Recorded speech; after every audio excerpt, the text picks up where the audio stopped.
meatball sub on the griddle. Let's get to it. So I'll be making my own meatballs for this recipe. That's just how I wanted to go. You could use the frozen or the pre-made ones, but you'll probably sacrifice a little bit in the taste department. Maybe not, I don't know. But I will put the recipe for these in the description. So right here I'm going to start my sauce. I've already made the sauce, but it needs heated up. So I made some garlic herb butter. Put it in the little pot right here. And we'll sit in the back and just let that start melting down. And then we're going to put our sauce in there as well. Just start letting it come to temperature. Griddle's on the lowest setting, but it's still pretty hot even on low, so just always keep kind of watching it. I'm just putting that butter in there to kind of give a little bit of a protective barrier for the sauce. My butter recipe and my pizza sauce. I'm actually using pizza sauce on this sub. I just like the flavor it's got. You know, normally a marinara or something, but I will have the links to both of these recipes in the description. So I'm just going to kind of work it in. Is my meatballs I made, and I just used a quarter of a cup, measuring cup, to get them the same portions. So 1 pound of beef, by the time I mixed everything in it, has got me 7 little meatballs. Pretty good sized meatballs with that. So I'm going to take my tongs. Let's see, we're getting that sizzle. I don't want it ultra hot because these are pretty thick. So you want to get a good internal temperature going.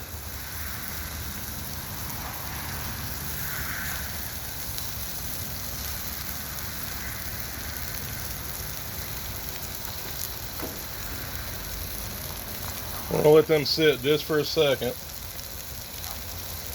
And then we're going to spray a little water in there and cap them to help get the inside done. We can always brown them as we go. Alright, so I can smell them starting the browning process. Just going to go around it. Cap it. We're just going to let them steam just a little bit. Alright, so it's been about 5 minutes. I'm just going to take the cap off. Kind of give them a turn. If you feel they're sticking a little, you don't want to lose that crust. Yeah.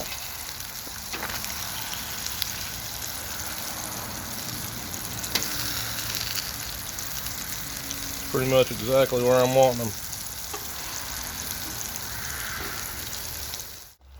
All right, let's give them a check.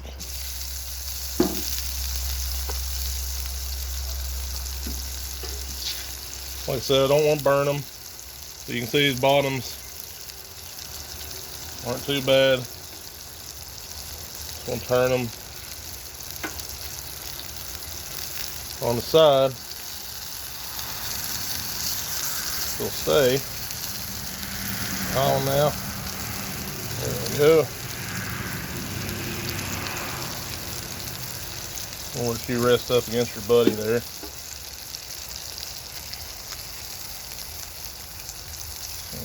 That's a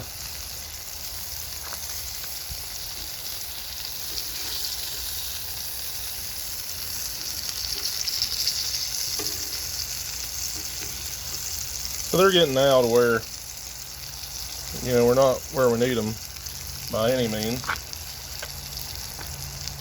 but we're getting there. Just trying to get all sides nice and a little crust on them. We're doing that while it comes up to temperature, and then once it's up to temperature, we can throw down a little garlic butter, roll them around, put our sauce on, let it reduce, get our bread going, tuck them in, and we're ready to eat.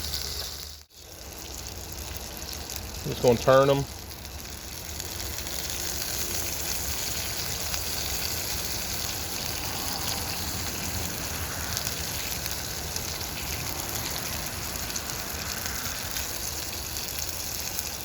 Let them use the buddy system if you need to prop up. Good time to start toasting my bun. I'll be careful, hopefully it won't rip, but it probably, yep, it ripped. We'll work with it. Got some of that home mixed garlic herb butter. Let it toast up. I'm not pressing it down too hard, just enough to kind of get some good consistent contact to get it started. Yeah. Cheese stuck on it, no big deal. Some more butter. So I don't burn my hand first. Just gonna let that melt down a little.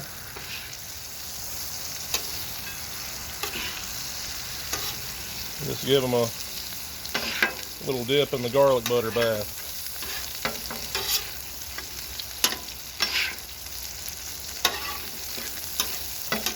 Check my buns. Oh yeah. That's about where I'm wanting them. This one right here, just a little bit more.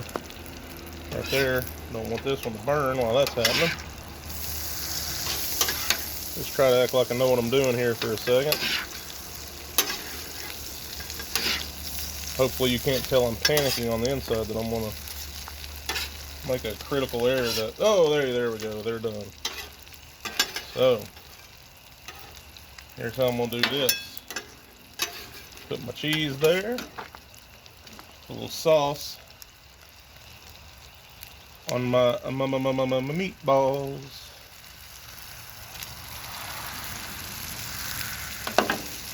And with my buns,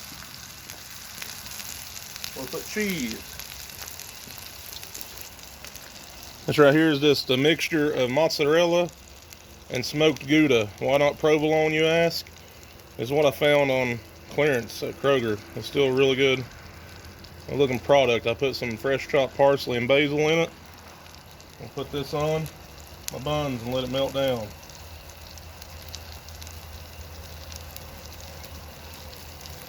I'll be pretty generous with it. And because I can and I got it, mix some in there. Waste not, want not, I believe the saying goes.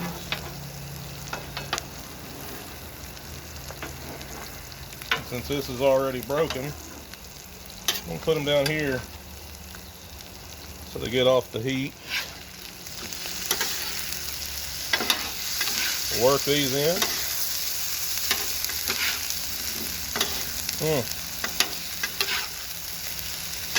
First time ever doing this before on the griddle. First time in my life ever making meatballs. First time for everything. I'm glad it's happening. Alright, one last turn.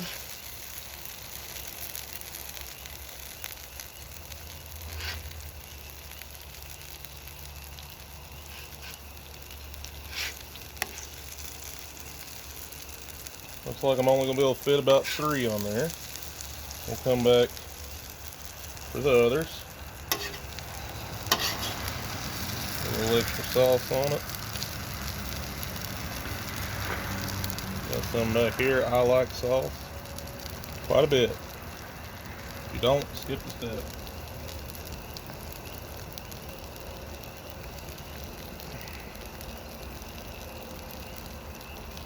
We'll go pretty it up and try it out.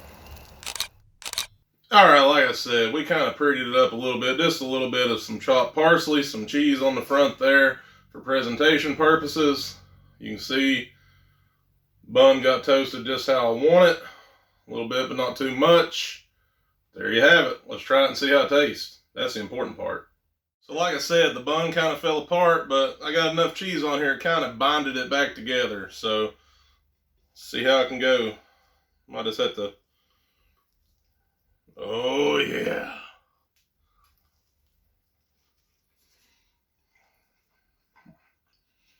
I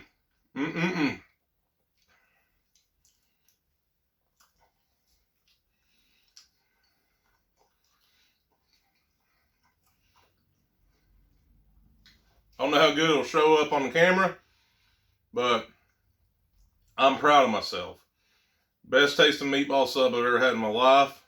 And I've had some really, really solid meatball subs throughout said life.